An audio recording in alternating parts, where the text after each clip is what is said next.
Hi everyone, I'm Brooklyn from Cultures Compass, and today I am joined by Wild Black in preparation for the Global Toronto Music Festival 2024. How are you? I'm good. How are you? I'm great, thank you. So just to get started, do you want to tell me a little bit about your musical influences, both like as you were growing up and now, and kind of how they compare? Yeah, totally.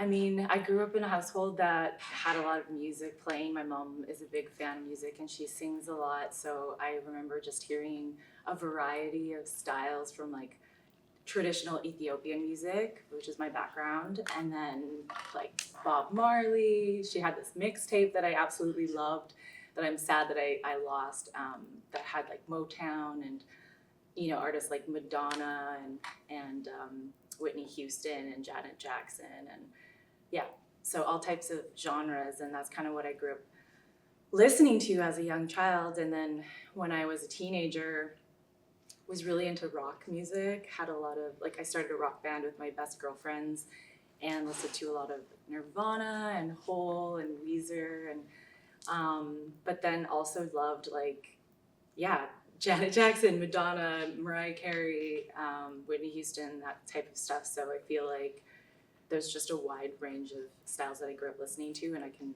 definitely hear the influences in my music currently as Wild Black. Yeah. Yeah, that's awesome. Yeah. And what would you kind of describe your musical style as right now? So it's pretty genre fluid, but if I had to kind of nutshell it, it would be alternative electropop.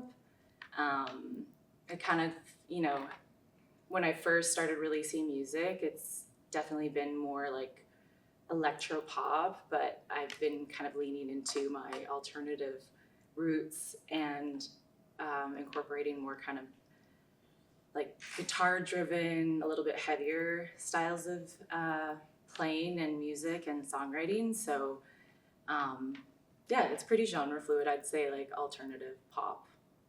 Cool. Mm-hmm. Now, did you grow up in Toronto? I didn't, no. Oh, okay. I grew up in Saskatoon, Saskatchewan. Oh, wow. Yeah, born and raised there. I moved to Toronto about, I actually just thought of this. I can't believe it's been this long, but 7 years ago. Wow. So yeah, it's been good so far. So how have you found that kind of the Toronto music scene has influenced your music, and where would you say that it kind of excels in terms of its accessibility and that kind of area? And yeah. I think Toronto has influenced my music and kind of creativity since moving here, in a way that I feel that I've been able to be more explorative and just kind of allow myself to have all the various parts of me come through in my music and in my creativity. I think that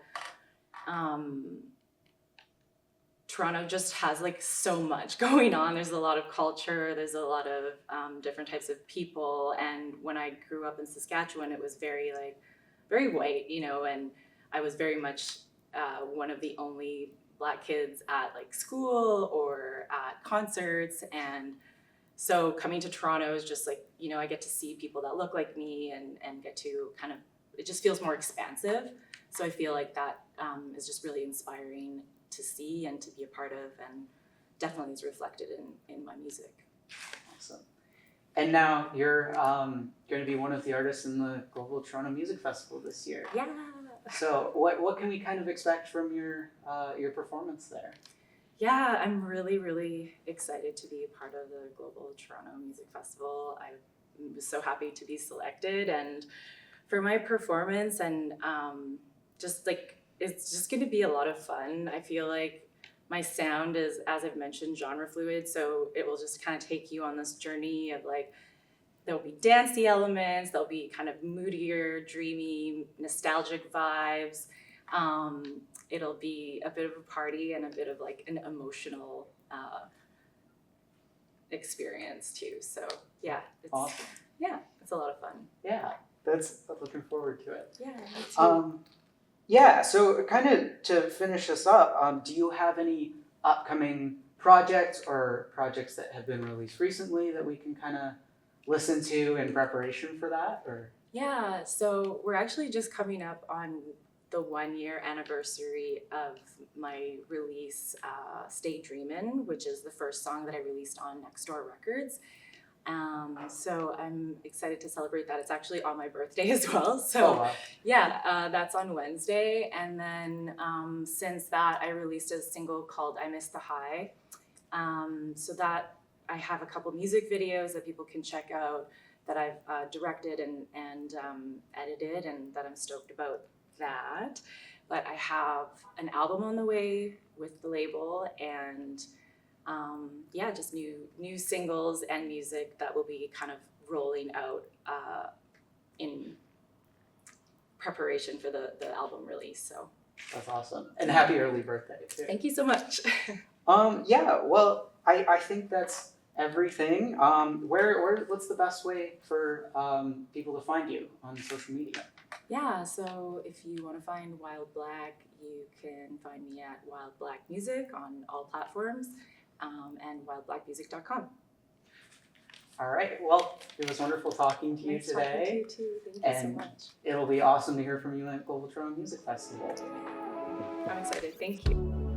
Been so long, can't get it right. Like compiling some recordings of my mom singing, which I'd love to sample. And I did do during the pandemic, I did a performance on for Venus Fest, and I did make a song incorporating her voice and like some kind of like the scale, like the pentatonic scale is kind of the sound that they use often, right? So just like making melodies and keyboard lines following that. So I kind of have like dipped my toe into that process, but I'm gonna wait until I've like established Wild Black with an actual album, because I haven't released one yet, and then kind of experiment with that in the future.